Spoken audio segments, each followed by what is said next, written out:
Buenas tardes a todas, a todos y a todos.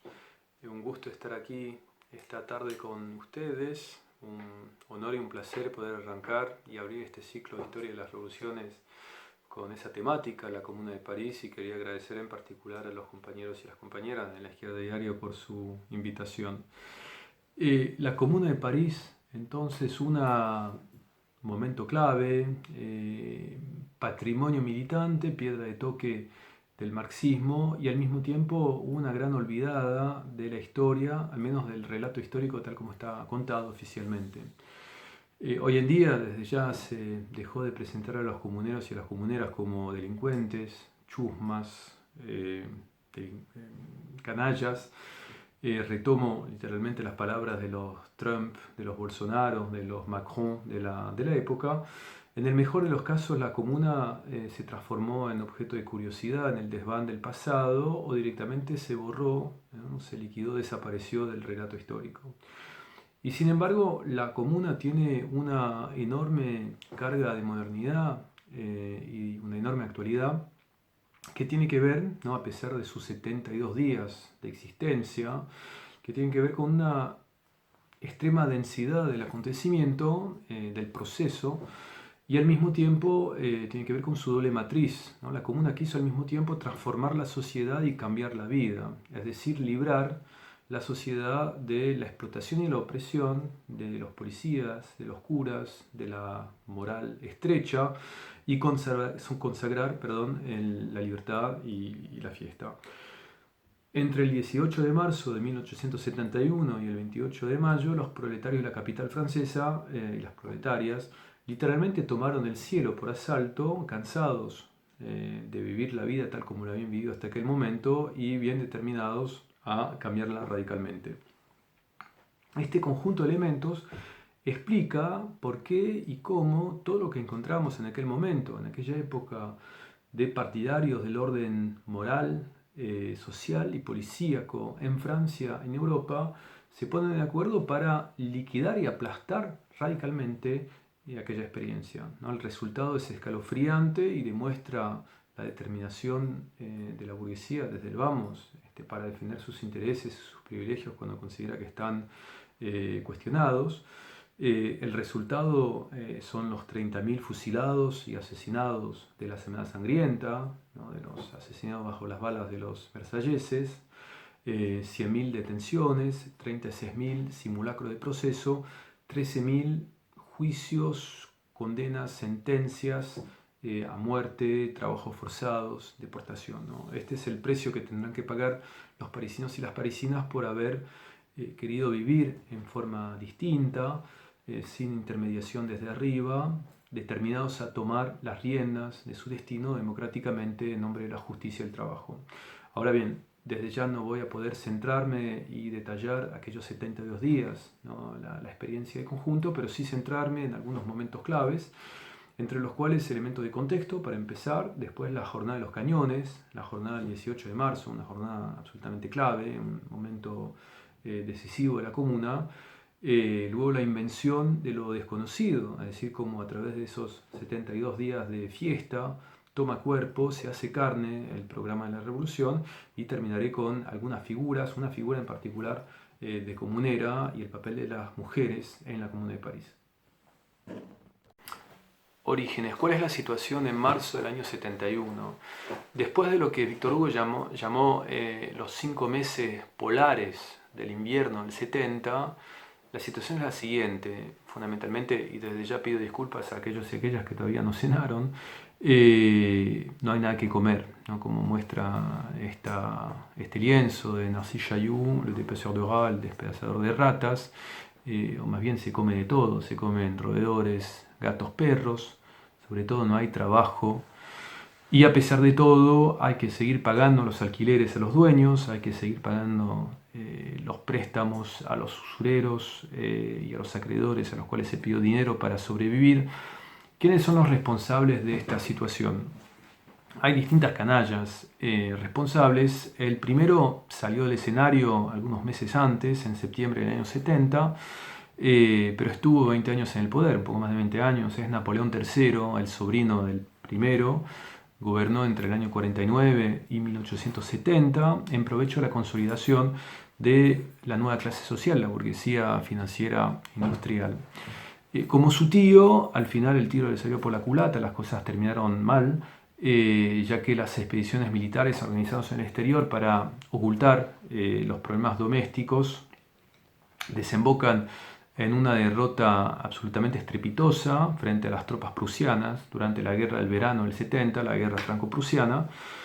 El emperador abdica, se proclama república, pero la situación no cambia fundamentalmente, sigue siendo absolutamente desastrosa desde el punto de vista económico y social, y sobre todo el ejército prusiano ocupa el conjunto del país.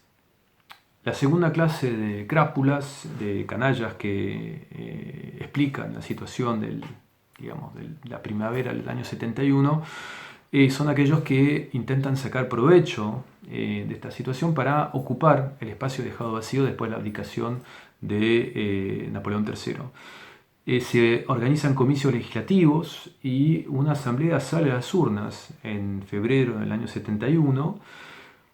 Y esta asamblea es una asamblea fundamentalmente reaccionaria, repleta de monarquistas y bonapartistas, electos sobre todo en los distritos del interior o en las zonas rurales.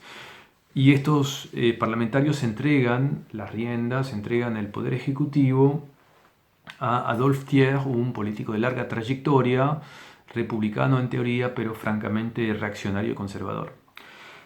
Frente a esta asamblea están las ciudades, las precisamente que habían llevado adelante la oposición al imperio, a Napoleón III, París, pero no solamente, ciudades en las cuales se eligieron a representantes republicanos, pero de verdad, e inclusive parlamentarios muy radicales,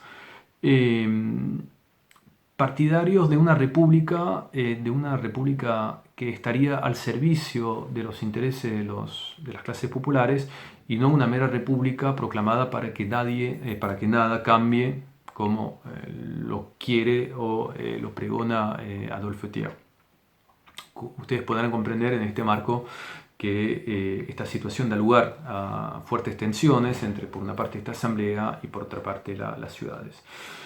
Y después hay dos elementos que no hay que olvidar. El primer elemento es que los republicanos más radicales, entre los sectores más militantes y politizados en el movimiento obrero, lo que se teme es que, sacando provecho de la ocupación extranjera, se termine restableciendo la monarquía como había sido el caso después del año 1814-1815, después de la abdicación y caída definitiva de Napoleón I, del emperador, que había dado lugar a la restauración de los Borbones. Las clases dominantes, en efecto, prefieren negociar con Bismarck, el jefe de los prusianos, en el año 71, capitular y garantizarse un régimen conservador más que resistir con el pueblo, un pueblo del que el gobierno teme mucho más el espíritu que las exigencias de Berlín en términos de indemnizaciones de guerra. Y el segundo elemento es que en la capital, en París, en relación a la cuestión de esa oposición entre París, las ciudades y Thiers, está la portada esta, que podemos comentar efectivamente del Père Duchesne, el Fils du Père Duchesne, un periódico satírico del movimiento obrero del año 71, abril del 71, que muestra cómo efectivamente la República, representada con el gorro frigio y esa toga roja, una república social, se niega a reconocer el poder ejecutivo, ¿no?, de Adolphe Thiers. En todo caso, el otro elemento que no hay que olvidar es una suerte de cara a cara que existe en la capital entre dos entidades militares que coexisten, pero que en última instancia son realidades antagónicas. Por una parte está el ejército, constituido de reclutas, ¿no?, que acaban de conocer una terrible debacle frente a los prusianos, ejército dirigido por oficiales reaccionarios que las más de las veces brillaron por su incompetencia notoria durante el conflicto y su cobardía. Y por otro lado, lo que ven acá en este lienzo de André de Vambès, l'appel, el llamamiento, la Guardia Nacional, ¿no?, una suerte de milicia territorial que hunde sus raíces en la Revolución Francesa del año 1789, organizada por barrios, que elige a sus oficiales, que se dotó de cañones para resistir precisamente a la ocupación prusiana, y que acaba de elegir, en el momento en que nos adentramos en la historia, un comité central que representa la Guardia Nacional y en que predominan elementos muy radicales y sobre todo los representantes de los barrios populares de la capital. Bueno, ahí los tienen en ese lienzo, en el primer plano a la derecha, ven claramente cómo coexisten, se ven codo a codo, eh, veteranos del 48, de la Revolución del 48, de 48 y a su lado jóvenes obreros recién llegados del interior, o inclusive a veces de otros países, padres e hijos, y con este lado abigarrado de los uniformes, que en realidad no son uniformes, en el centro, en el primer plano, esa calzada de la cual se sacaron los adoquines, ¿no? Todo esto anuncia la guerra simétrica que va a lograr este ejército del pueblo frente a un ejército profesional, el ejército de la reacción, y fundamentalmente, si ustedes piensan un poco, asemejan bastante, no tienen cierto grado de parentesco con aquellos milicianos retratados por Agustí Centellés en las calles de Barcelona en julio del 36, ¿no? En el caso de la Guerra Civil Española. En todo caso, en ese contexto, ese cara a cara no puede no desembocar de una forma u otra en un desenlace, en un lado u otro. Y este es el contexto en que va a acontecer la jornada del 18 de marzo o jornada de los cañones. La jornada del 18 de marzo, jornada de los cañones. Toda revolución fundamentalmente es un proceso acumulativo de elementos de ruptura con el orden existente. Desde este punto de vista, este ángulo a veces resulta complicado identificar con claridad el inicio de un proceso. Sin embargo, existen momentos inaugurales, puntos de inflexión a partir de los cuales toda vuelta atrás es imposible y al contrario, a partir de los cuales la invención de lo desconocido se hace posible y a veces inclusive necesario. La jornada del 18 de marzo del año 71, 1871, forma parte de estas bisagras históricas. Para el gobierno legal, la cuestión de la Guardia Nacional, de sus batallones populares y de sus cañones representa una amenaza permanente y una fuente de inestabilidad. Es la razón por la cual Adolphe Thiers, el jefe del Poder Ejecutivo, decide matar dos pájaros de un tiro. Por un lado, llevar adelante una amplia redada contra los sectores más militantes de la capital para sacarse de encima a sus cabecillas. Y por otro lado, ordena que varios batallones de infantería de línea despojen a la Guardia Nacional de sus cañones que habían sido dispuestos en las alturas de la capital. Ven acá el campo de los polacos, es decir, la altura principal de la colina de Montmartre, en la cual hoy en día está edificada la Basílica del Sagrado Corazón de Jesús, ¿no? Este monumento construido para honrar la memoria de la burguesía y celebrar el triunfo sobre los comuneros, ¿no? Después de la comuna precisamente, en aquel momento un espacio vacío en el cual se había montado unas 170 piezas de artillería entre cañones y ametralladoras, ¿no? Costeados por la misma Guardia Nacional, por los barrios, para defender la capital, tanto del peligro prusiano como inclusive del gobierno provisorio, ¿no? Del cual desconfiaba la población. Se trata el 18 de marzo, precisamente esta operación de carácter policíaco y militar para sacar a los cañones, es una operación de gran envergadura, bastante bien preparada en principio, pero se hace más complicada de lo previsto en las pendientes de la colina Montmartre, de la Butte Montmartre. Cuando el barrio se despierta, constata con estupor que están tratando de sacarle sus cañones. La sorpresa deja lugar bien pronto a la cólera, a la bronca, a la rabia, y entran en escena los dos grandes protagonistas de la jornada, de esa madrugada, que son las mujeres y los niños. Los hombres, los que ya tienen trabajo, descendieron cuesta abajo la colina para orientarse a las obras o los talleres o las empresas que aún siguen abiertas. Los que no tienen aún están dormidos seguramente, y son las mujeres las que ven pasar con estupor a estos soldados que se disponen a sacar los cañones. Y frente a este espectáculo, la noticia se propaga de casa en casa y bien pronto los insultos hacia los oficiales se mezclan con las invitaciones lanzadas a los soldados a desobedecer, lo que le da a esta mañana una tonalidad sumamente alborotada. El general Lecomte, que dirige las operaciones, dio la orden de disparar a la muchedumbre si ésta se acercara a menos de 30 pasos de los soldados. Y en realidad a las 7 de la mañana en Montmartre niños y mujeres están pegados a los soldados y a pesar de las vociferaciones de Lecomte no ocurre nada, más bien sí, ocurre algo, los soldados se niegan a obedecer y fraternizan con la muchedumbre. El primer resultado de esta mañana es que se retoman los cañones, se detiene a Lecomte, bien pronto lo alcanza otro oficial, ¿no? Importante, el general Thomas, reconocido en el vecindario como uno de los carniceros de junio del 48 y por ende llevado detenido por los manifestantes por la mañana al lugar en que está detenido Lecomte. Y por la tarde ambos generales terminan fusilados bajo la presión de la muchedumbre, de las masas, por los propios soldados de Lecomte, precisamente por traidores. Bueno, acá ven en este grabado anónimo cómo se representa la jornada del 18 de marzo. Es un documento histórico bastante interesante y revelador, en parte por sus omisiones. Hay dos elementos absolutamente fantasiosos.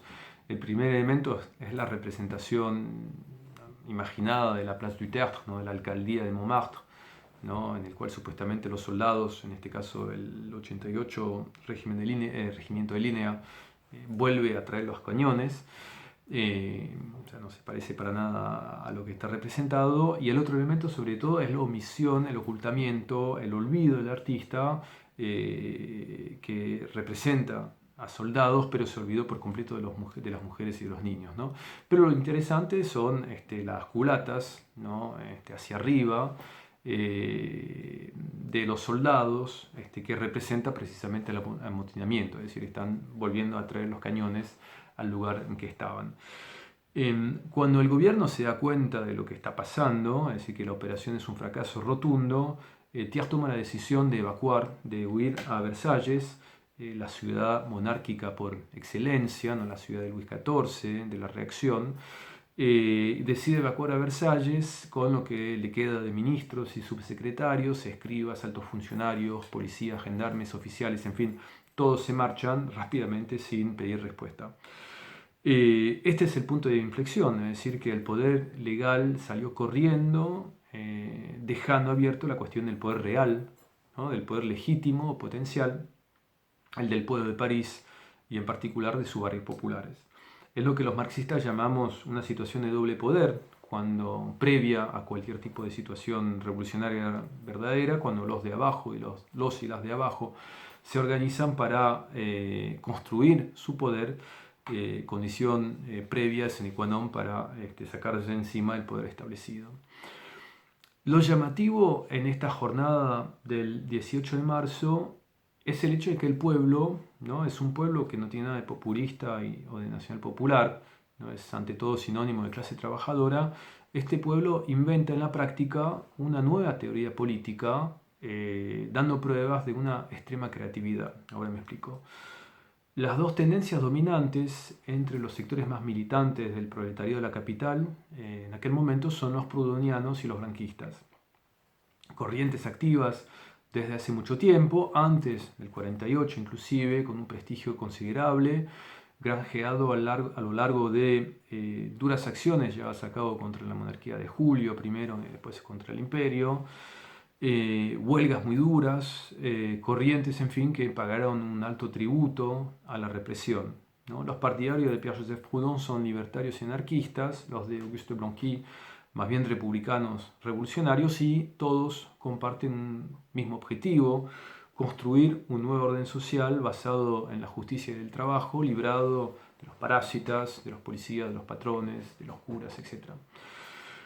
¿Qué plantean prudenianos y blanquistas en aquellos clubes o cámaras sindicales en las cuales tienen influencia? Sintéticamente, para los prudenianos, la clase trabajadora no tiene que meterse en política, pero más bien consagrarse, concentrarse en su propio progreso, perdón, social y económico, a través de la construcción de una red de cooperativas, de consumo y de producción, sociedades de ayuda mutua, que tendrían en última instancia que sustituir a la sociedad existente. Para los blanquistas, que son fundamentalmente unos muchachos apresurados, si la revolución tiene que ocurrir o no puede no ocurrir, hay que acelerar su triunfo, y para eso nada de reivindicaciones económicas ni de programa político, basta con tener unos 200, 300, 400, 500, poco importa, esto evoluciona con el pensamiento de Blanqui, hombres armados, bien determinados a dar un golpe de mano, preparados para derrocar el poder existente e instalar en su lugar la República Social, ¿no? Y el proletariado y el pueblo, los trabajadores, pues seguirán, ¿no? Es lo que profetiza Blanqui. El 18 de marzo, sin embargo, es otro programa radicalmente opuesto, el que se abre camino, llevado a cabo primero por mujeres, niños, guardias nacionales y soldados amotinados, como dije, es decir, fundamentalmente la clase trabajadora, sin esperar la constitución paciente de una contrasociedad basada en cooperativas, como lo hubiera deseado Proudhon, a través de un movimiento colectivo, ¿no? Y para nada entre algunos pocos, ¿no? Los más determinados, o una vanguardia autoproclamada, como profetizaba, pregonaba Blanqui. Estas mujeres, estos niños, estos guardias nacionales, van a tirar abajo el viejo mundo, sus viejas estructuras, más o menos bien disfrazadas de republicanas, y dedicarse a la construcción de su propio poder, bajo su propio control, y para llevar adelante sus propias reivindicaciones. Así que para concluir esta parte sobre el 18 de marzo, sobre esta jornada inaugural, ¿cuál es el resultado a las 11 de la noche? El primero es que ganamos nosotros, lo cual en sí, digamos, es una buena noticia. Por otra parte, el gobierno oficial huyó a Versalles, ¿no? Y se encuentra muy debilitado, logra reconstruir sus fuerzas poco a poco, semana después en realidad, y en el Hotel de Ville, es decir, en la alcaldía de París, es el comité central, es decir, los representantes electos del pueblo en armas, el que ocupa el lugar. Bien pronto, después del 26 de marzo, habrá un consejo de la Comuna de París, y alrededor barricadas, es un día de fiesta, ¿no? Y a pesar de las innumerables dificultades, no obstante la ofensiva versallesca que Thiers va a lanzar, ¿no? A partir de fines de marzo sobre la capital, para retomar el poder, ¿no? Retomar el espacio perdido con la ayuda de los prusianos, durante estos 72 días, la comuna literalmente va a inventar una nueva vida, y los comuneros y las comuneras van a proseguir con su asalto al cielo. Trabajadores que hasta aquel momento solo conocían al taller, mujeres cuyo único horizonte había sido el hogar o el barrio, van a reinventar la sociedad en todos sus detalles, empezando por el trabajo, la justicia, la seguridad, el placer y la libertad, en nombre de una igualdad profunda que la sociedad de antes les había negado siempre. Inventar lo desconocido. Para lo que llamaremos inventar lo desconocido, retomando una expresión acuñada por Daniel Ben Said, los comuneros y las comuneras van a dotarse de una estructura y de un programa, o mejor dicho, para ser del todo honesto, de varias estructuras y elementos de programa. Algunas palabras sobre estas estructuras, dos fundamentalmente, que van a coexistir como una suerte de doble poder en el seno, en el marco de un doble poder global en relación al poder oficial, legal, el de Versalles. Por un lado está el Comité Central de la Guardia Nacional, es decir, los representantes de los batallones populares, y del otro lado el Consejo de la Comuna de París, electo por sufragio universal masculino, el 26 de marzo del 71, unos 70 miembros en total que representan cada uno a 20.000 personas o fracciones de 10.000 habitantes, asegurando una representación correcta a los distritos populares de la capital. Unos 70 miembros, los ven acá en este grabado, sacado posteriormente. Un cuarto de ellos tiene menos de 30 años. Bueno, es cierto que con estas patillas y perillas, ¿no? Todos aparentan mucho más, ¿no? Pero bueno, es el estilo de la época. Buena parte de ellos, a pesar de sus corbatas, son obreros, carpinteros, metalúrgicos, zapateros, relegadores, encuernadores. Son responsables de lo que hacen, revocables frente a sus electores, y todos cobran un salario obrero. Desde ya, obviamente, esto es absolutamente diferente de cualquier tipo de gobierno, como se entendía en aquel momento, e inclusive hasta ahora. En cuanto al programa, si nos remitimos a los que escriben en general los especialistas de la segunda parte del siglo XIX, entre los historiadores, inclusive aquellos que son menos hostiles a la Comuna de París, lo que prevalece en general es una especie de sonrisita sardónica, sarcástica, que hace pasar a los comuneros por unos simples idealistas o por adeptos del cartel y de la proclama, pero que en última instancia hicieron poco o nada. Creo que es absolutamente falso por distintas razones. Primero, porque el hecho de debatir y votar significa hacer, y desde ese punto de vista no hay ningún tipo de distinción entre lo deliberativo y lo legislativo en la Comuna de París, deliberativo, y ejecutivo. Y también porque la radicalidad y el programa de la Comuna sigue teniendo un eco hasta hoy en día, después de un siglo y medio. Hay una multiplicidad de decretos y de leyes, algunas muy concretas, aplicadas en el instante, en aquel mismo momento, como por ejemplo la abolición del ejército profesional, la liquidación de la policía como cuerpo separado de la población, la implementación de una educación laica y gratuita, la separación de la Iglesia y el Estado, etcétera, etcétera. Acá me quería detener en una serie de decretos, ¿no? Tres en particular, que creo caracterizan y son sumamente paradigmáticos del espíritu de la Comuna. El primer bloque de decretos, acá ven en un ejemplar de un cartel, ¿no?, de la imprenta nacional de la Comuna, tiene que ver con la cuestión de los impagos, de las deudas morosas, de los créditos y los alquileres.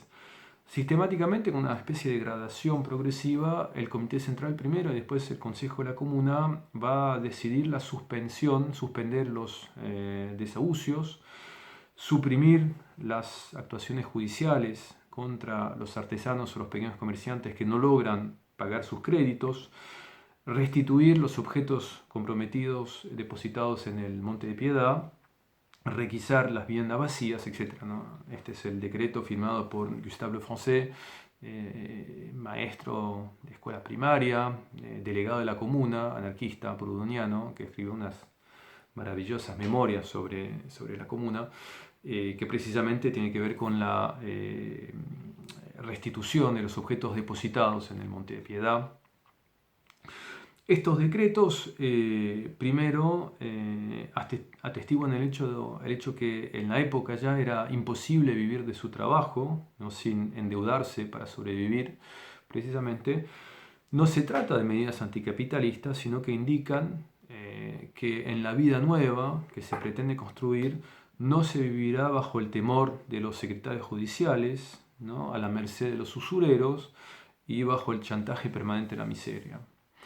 Prosper Lissagaray, comunero e historiador de la Comuna, resume este primer decreto con esta primera medida y su eficiencia en una frase muy breve, diciendo que por una parte hacen justicia, por otra parte tiran abajo al suelo la propaganda de Versalles, y por otro lado ganan el conjunto de la población parisina a la causa de la Comuna, ¿no?, constituyendo lo que Gramsci llamaría un nuevo bloque social, ¿no?, alrededor del programa de la Comuna. La segunda categoría de decretos en la que me quería detener, tiene que ver con la voluntad de la comuna de reconstruir, ¿no? Y la necesidad de reconstruir un aparato administrativo eficiente, ¿no? A coste mínimo, pero sobre todo al servicio de la población y no al servicio de las carreras de los funcionarios y los políticos corruptos que pululaban bajo el Segundo Imperio y que en realidad siguen pululando hasta hoy en día. A pesar de la defección de los altos funcionarios de la administración pública, a pesar de la guerra, a pesar de la ofensiva versallesca del sitio prusiano, la comuna logra administrar a un coste mínimo los servicios públicos de la capital, ¿no? En particular los correos, los impuestos, pero no solamente, inclusive elementos de transporte público, revalorizando los salarios de los trabajadores, asociándolos a la gestión o la autogestión de los servicios, ¿no? Lizagaray otra vez subraya en la historia de la comuna como, lo cito, el hecho de que funcionarios que no formaban parte, hombres que no formaban parte de la carrera, que no eran funcionarios de oficio, pudieran retomar y administrar mejor que la burguesía los servicios públicos. Este no fue uno de los menores crímenes reprochados por los versalleses a los comuneros, es decir, el hecho de que el pueblo haya podido administrar en mejores condiciones, mucho mejor, ¿no? Que los tecnócratas o los profesionales de la política de aquella época, fue a los ojos de la reacción versallesca efectivamente uno de los peores crímenes de la comuna. El tercer y último decreto en el que me quería detener es el decreto del 16 de abril del año 71, tomado por lo que hubiera sido el Ministerio del Trabajo de la comuna, dirigido en aquella época por un joven obrero joyero de 27 años, ni siquiera francés, húngaro, Leo Frankel, una personalidad absolutamente fascinante, ¿no? Ya sería otra discusión, pero en cierto sentido el hecho de que un joven obrero húngaro haya podido ser ministro del Trabajo de la Comuna de París demuestra, atestigua del carácter absolutamente inclusivo, ¿no? De la forma en que concibe la comuna, la ciudadanía, no por casualidad se sustituye inmediatamente la bandera tricolor por la bandera roja. Pero volviendo al decreto del 16 de abril, se trata de un decreto sobre la recuperación de los talleres y las fábricas abandonadas por sus patrones por los trabajadores, ¿no? Tanto las fábricas abandonadas, los talleres abandonadas porque los patrones echaron el cierre, despidiendo a todo el mundo en espera de la recuperación económica, o por aquellos que huyeron a Versalles para protegerse y recuadrar su caudal. En todo caso, el decreto pretende permitir que los trabajadores retomen la herramienta de trabajo. Otra vez es un decreto que hace prevalecer, ¿no? el trabajo sobre el derecho de propiedad, el derecho a alimentar la familia sobre la miseria, o simplemente el hecho de que en el marco de una tasa de desocupación, de paro muy elevada, se calcula en aquel momento que un 75% de los obreros y las obreras están sin trabajo, los trabajadores pueden mandar, administrar y llevar a cabo la producción sin los patrones, ¿no? Una vieja máxima socialista, generalmente ocultada por la ideología dominante, pero que tiene un potencial altamente subversivo cuando se lleva a cabo. Bueno, esto es, digamos, para dar una idea de las medidas que toma la Comuna de París. Y las mujeres de la Comuna, el estallido se lo debemos a ellas, ¿no? Comparten con las obreras textiles de Petrógrado en 1917 y con otras trabajadores a lo largo de procesos revolucionarios posteriores el honor de abrir las hostilidades con la burguesía y su Estado. Es gracias a ellas que el pueblo aguanta durante el ciclo, que el sitio, que el pueblo aguanta durante la insurrección comunera, pero sin embargo existe una paradoja que no podemos obviar, ¿no? Las mujeres representan un verdadero punto ciego de la comuna, e inclusive en el relato, en la elaboración de historiadores de la comuna. El elemento más llamativo es que trabajan, intervienen en los debates, en los clubes, en las comisiones, en las reuniones de barrio, socorren a los heridos, combaten las barricadas, tienen el derecho de morir por la comuna y a pesar de eso la comuna las excluye del voto y las excluye del derecho a ser electas, ¿no? Inclusive si pensamos en algunas de las fotografías más icónicas, en los daguerrotipos de la época, como este por ejemplo, sacado Rue Lafayette, esquina Faubourg Saint-Martin, uno de los barrios populares del centro norte, la capital francesa, supuestamente el 18 de marzo. Podemos pensar que es una fotografía reconstituida, ¿no? Precisamente por los problemas técnicos, digamos, que implicaban los daguerrotipos. Es muy llamativo ver cómo para una foto supuestamente sacada el 18 de marzo, un día en que las mujeres participan masivamente, desaparecieron inclusive de la fotografía, ¿no? Hay una sola que ustedes ven ahí en el círculo rojo, pero inclusive la sacaron de las ventanas. El fotógrafo la sacó del escenario, del palco escénico histórico, ¿no? Que está retratando. Así que hay una especie de doble, si quieren, exclusión, ¿no? Política, inclusive simbólica, de las mujeres, y a pesar de todo, la comuna es el marco a partir del cual va a emerger una de las primeras organizaciones de mujeres y feministas de masas del siglo XIX, l'Union des Femmes, la Unión de las Mujeres, que va a lograr imponer y arrancar, inclusive yendo en contra y atropellando legítimamente los prejuicios conservadores y antifeministas que arrastra consigo una parte del movimiento obrero organizado de la época, una serie de conquistas. Quería abordar para este último punto, a grandes rasgos, la trayectoria militante de una de estas comuneras, no tanto Louise Michel, no la más conocida, sin lugar a dudas, sino la trayectoria de Nathalie Lemel, autodidacta, obrera relegadora, miembro de la Internacional, de la Asociación Internacional de los Trabajadores, de su minoría marxista, y figura paradigmática de esta sublevación, una sublevación en la cual va a revelar, ¿no?, una de las facetas esenciales del proceso, es decir, la participación de las mujeres del pueblo y la clase trabajadora al proceso. Voy a esbozar rápidamente un retrato de Lemel en dos puntos, ¿no? Decía, la tienen acá, un retrato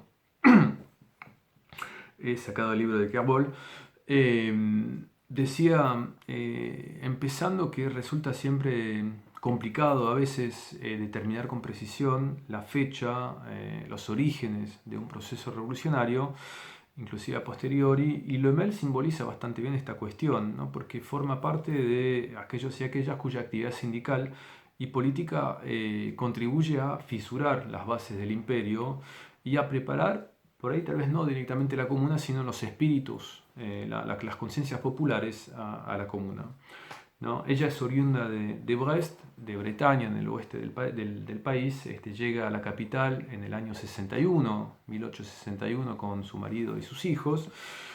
Y uno de los puntos álgidos de su actividad es la huelga, la que participa en una huelga muy larga, muy dura, en el año 64-65, huelga de los relegadores y de las relegadoras, obreros del libro, de la cual es una de las principales líderes, junto con Eugène Varlin, que también será uno de los miembros de la IT y de la minoría marxista de la Asociación Internacional de los Trabajadores.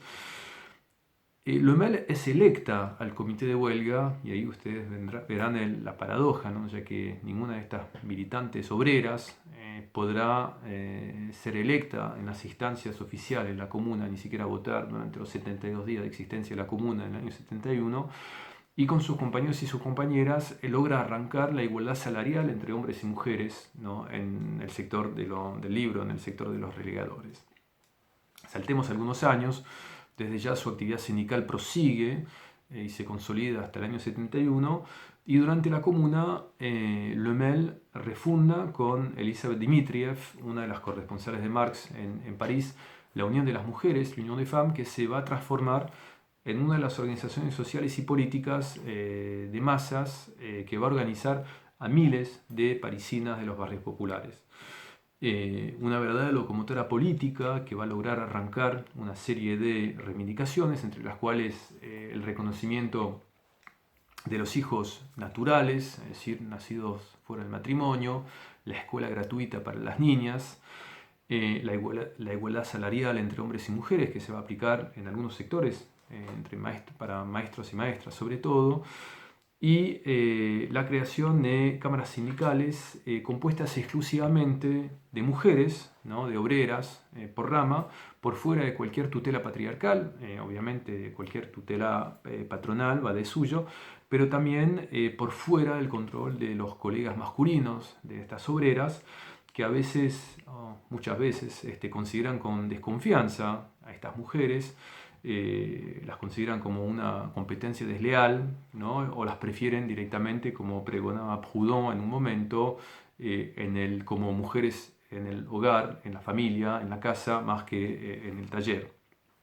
¿No? Acá ven un cartel del 18 de mayo, ¿no? Que llama a la constitución de cámaras sindicales de mujeres, firmado por Lemel, Jacquier, Leloup, Lefebvre, Collin, Jarry, Dimitriev. Y lo muy interesante, se sacó a pocos días de la entrada de los versalleses en la capital, es decir, en un momento ya muy problemático para la comuna, y sin embargo se sigue haciendo política.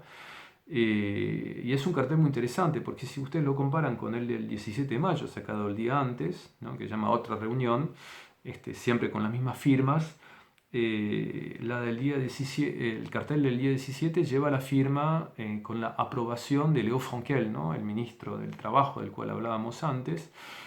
Y el cartel del 18 de mayo descubrimos que las compañeras de la Unión de Femmes directamente pasaron por arriba de la aprobación del compañero del ministro y sacaron el cartel sin pedir su permiso, ¿no? Revelador también de una serie de momentos y de conflictos y superación de los conflictos en la comuna. Lemel es una mujer de mucha determinación y como otras comuneras acude a los clubes, a las reuniones, va a combatir hasta el final por esta comuna que es símbolo y sinónimo de derechos nuevos para las mujeres y las trabajadoras. Y es interesante notar en este punto que si en su refundación oficial, en el texto de refundación oficial del 11 de abril, la Unión de las Mujeres exhortaba, cito, las ciudadanas a servir en las ambulancias, en los comedores populares o en las barricadas, dando a entender, ayudar a la construcción de las barricadas, manteniendo una separación de género entre combatientes y sus apoyos. A partir del inicio de la Semana Sangrienta, del 21 de mayo, cuando las tropas versallesas van a entrar en la capital, no es en las barricadas donde vamos a encontrar a Lemel y a sus compañeros, sino directamente arriba de las barricadas con las armas en mano. No, el 23 de mayo las ven acá, cuando los versalleses penetran de oeste a este, hacia Montmartre, ¿no? Es Lemel, junto con que encontramos a la cabeza de un destacamento de federados, junto a otras 50 mujeres que defienden la barricada de la Place Blanche y luego, antes de replegarse, hacia la barricada de la Place Pigalle, ¿no? Durante su proceso en el año 72, esta será una de las principales acusaciones que le plantean los jueces militares a Lemel, el hecho de haber combatido al lado de los hombres, con pantalones, con las armas en mano, quebrando los últimos tabúes patriarcales en última instancia, ¿no? Van a condenar a Lemel a la deportación, sentencia que cumplirá junto con su amiga y compañera Louise Michel hasta la amnistía de 1880 en Kanaki, Nueva Caledonia, en Oceania, después del proceso. Para concluir quería retomar algunos versos de La Internacional, el poema redactado por Eugène Pottier, comunero y miembro de la Comuna de París, poema que elabora en junio de 1871, pocos días después de la Semana Sangrienta, a la cual sobrevive Pottier, y que se transforma después el poema en el himno internacional de los trabajadores. ¿Qué son los proletarios y las proletarias de París antes del 18 de marzo? Nada, o muy poco, o en todo caso no mucho. ¿Qué son durante estos 72 días de libertad y de fiesta? Todo, ¿no? Son los amos, toman las riendas de su destino. ¿Cuál es su programa? Le peuple ne veut pas plus que son dû, el pueblo solo quiere su merecido, dice Pottier en la cuarta estrofa, en la versión francesa. O si retomamos el programa de la Comuna, publicado el 18 de abril, queremos vivir libres, dice el programa, y al ser libres, felices. un programa absolutamente mínimo en cierto sentido, pero también al mismo tiempo muy ambicioso, ¿no? Ser felices y sobre todo absolutamente legítimo. Un programa tal vez ni siquiera plenamente anticapitalista, que plantea, lo vimos, la defensa de los inquilinos, aumentos salariales, una educación de calidad para todas y todos, la revocabilidad de los representantes, que cobren el mismo salario que un obrero, la abolición de todo cuerpo de seguridad separado del pueblo. Y sin embargo, para aplicar este programa de democracia verdadera, hubo en última instancia que imponer un gobierno a los trabajadores, arrancarle el poder a la burguesía, tirar abajo, derribar el viejo Estado, liquidar su policía, su ejército, para transformar el mundo, como pregonaba Marx, y cambiar la vida, como profetizaba Arthur Rimbaud, el poeta que participa del acontecimiento y el proceso. Hubo que instituir, ¿no? Si retomamos a Engels, lo que fue nada más ni nada menos que la primera experiencia viva de dictadura del proletariado, la experiencia de la Comuna de París. Bueno, espero que les haya gustado y obviamente les invito a seguir las próximas sesiones de este ciclo de historias de revoluciones. Muchas gracias.